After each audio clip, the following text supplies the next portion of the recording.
এমন অনেক কিছু আওয়ামী লীগ আমলে করেছে যেটা অন্য কোন সরকার, এমনকি এরশাদ সরকারও করে নাই। আওয়ামী লীগ বাংলাদেশের সাংবাদিকদেরকে দাসে পরিণত করেছিল। সব সরকারকে একরকম আচরণ করেছে? আপনি আমাদের বলেন তো, কোন সরকারের আমলে কি মাহফুজা আনাম ভাইয়ের বিরুদ্ধে 150 মামলা হয়েছে? মোদি ভাইয়ের বিরুদ্ধে হত্যা মামলা হয়েছে? কোন সরকারের আমলে কি পত্রিকাগুলোতে বেসরকারি প্রতিষ্ঠানে বিজ্ঞাপন বন্ধ করেছে? আওয়ামী লীগ আমলে শুরু করেছে। এমন অনেক কিছু আওয়ামী লীগ আমলে করেছে যেটা অন্য কোন সরকার, এমনকি এরশাদ সরকারও করে নাই। আপনাদেরকে ডিফারেন্সিয়েট করতে হবে। একটা হচ্ছে সবচেয়ে বড় শয়তান, একটা ছিল ছোট ছোট শয়তানি করত। এই ছোট ছোট শয়তানিকে বড় শয়তানি একসাথে করে দিলে আর উদাহরণ দেই।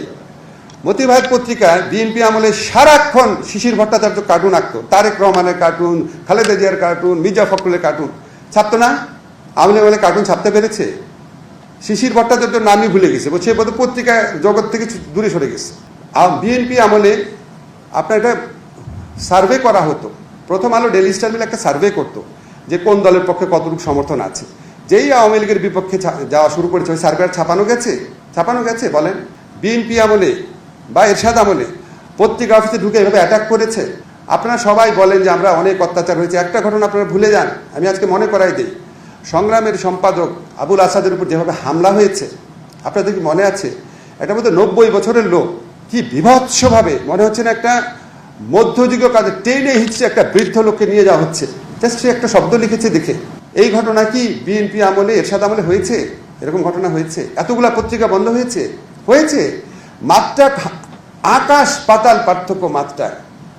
বিএনপি আমলে বা এরশাদ আমলে কি আপনাদের বলেছে যে ডক্টর ইউনূসের সত্যিকারের নিউজ ছাপলে কিন্তু পত্রিকা বন্ধ করে দিব? বিএনপি আমলে, এরশাদের আমলে কি আপনাদের পত্রিকার মালিকানা বদলের চেষ্টা করা হয়েছে? প্রেস ক্লাব, সাংবাদিক সমিতিগুলো দখল করার চেষ্টা করা হয়েছে এইভাবে যেভাবে আওয়ামী লীগ আমলে করেছে? আওয়ামী লীগ আমলে শেষে আমরা প্রেস ক্লাবে প্রোগ্রাম করার স্পেস পেতাম না। কোনোদিন কি এরশাদও এটা করেছে? কাজেই এটা আমরা যখন তুলনা করব, আমরা তখন মনে হয় কি একটুখানি আওয়ামী লীগের প্রতি একটা অ্যাডভান্টেজ করা হয় যে সব সরকারের আমলা, অবশ্যই সব সরকারের আমলে সাংবাদিকতার স্বাধীনতা হুমকির মুখে থাকে, কিন্তু আওয়ামী লীগের ফ্যাসিস্ট আমলে যেটা ছিল সেটা তুলনাবিহীন। আওয়ামী লীগ বাংলাদেশের সাংবাদিকদেরকে দাসে পরিণত করেছিল, ম্যাক্সিমাম সাংবাদিককে দাসে পরিণত করেছিল, আর যারা দাস হতে চায়নি তাদের জীবন অতিষ্ঠ করে ফেলেছিল। আওয়ামী লীগের আমলে সাংবাদিকতার আইয়ামে জাহেলিয়াত কায়েম হয়েছিল, এবং আওয়ামী লীগ আমলে সত্যি একটা বাকশালী কায়েম হয়েছিল, অন্য ফর্মে বাকশাল। এবং আপনারা কি কোনো আমলে এই যে সাংবাদিক সম্মেলনে, আওয়ামী লীগ আমলে যে দেখতেন সাংবাদিক সম্মেলনে সাংবাদিক প্রশ্ন করছে যে বিএনপি জামাত যে অত্যাচার করে, যে হত্যাকাণ্ড করছে সেটার বিরুদ্ধে আপনি যে ব্যবস্থা নিয়েছেন, আমরা খুব খুশি আছি, আমরা সবসময় আপনার সাথে আছি। এই সাংবাদিক সম্মেলনগুলা বাংলাদেশের মানুষকে অপমান করার, স্বাধীন সাংবাদিকতাকে অপমান করার একটা ফোরামে পরিণত হয়েছিল। একটা বিকৃত মহিলা তার কিছু তোষামতকারী নিয়ে পুরা বাংলাদেশের মানুষকে রিডিকুল করা শুরু করেছিল। কত বড় উদ্ধত্ত তার!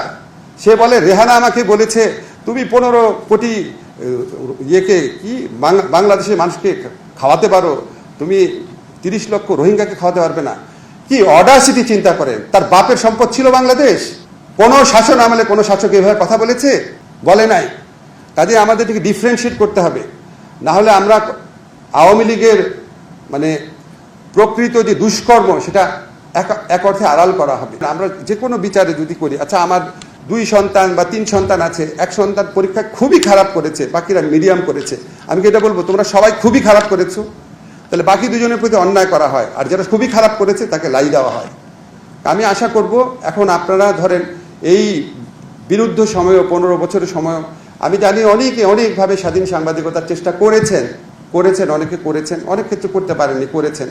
কিন্তু এই গণঅভ্যুত্থানকালে সাংবাদিকরা যে ভূমিকা রাখেছেন, ওভারঅল জেনারেলি এটা অত্যন্ত প্রশংসনীয়। এই গণঅভ্যুত্থানের অন্যতম মেজর কম্পোনেন্ট ছিল সাংবাদিকদের ভূমিকা।